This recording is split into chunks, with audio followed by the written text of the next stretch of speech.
Our next guest, Alexander Nekrasov, who joins us now. Thank you, Alexander, for coming back on the Sputnik. Let's start with Barcelona. This is a pretty perfect case study, isn't it? Absolutely. I think it's the first time that we can peel the onion of the terrorist attack and see where it started, who is behind it, how it was prepared, and so on. Usually we get all the terrorists shot, killed, murdered, and we don't know anything. So this time round, we know that at a tiny, tiny town, Spanish town of Ripoll, which is only 11,000 people, it might be even called a village, there was this imam who was actually quite a colorful person with a colorful past.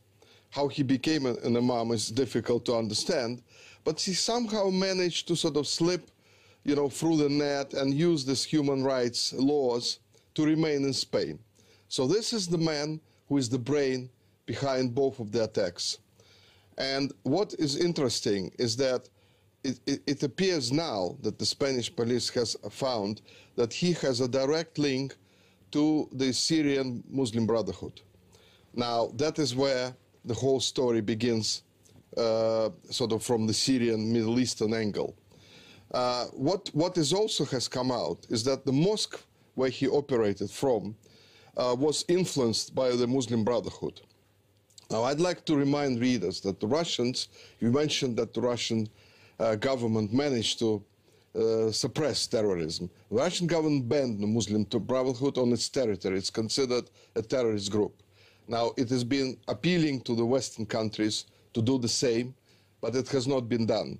And although there are calls, as I understand. Now, the linkage here is that the Muslim Brotherhood is financed by certain countries, including Qatar, at least they're accused of that, Kuwait, some others.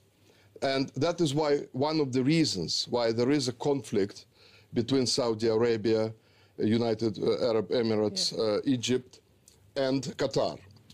Now, I must say that Russia today has been covering that conflict between the Arab nations, and somehow the Western media seems to be fallen silent about it completely, if you notice that. Because they have friends on both sides, isn't it? Yes, I know, but it is interesting because, you know, Russia did offer to help mediate, you know, this conflict, because really nobody wants this to get out of control.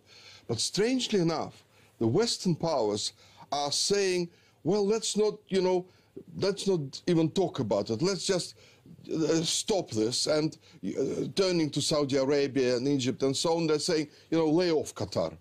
You know, this is not a good idea because this is a principled conflict about, you know, supporting extremism, especially in Syria and now in Europe. And I think that's quite strange that we have a situation like that.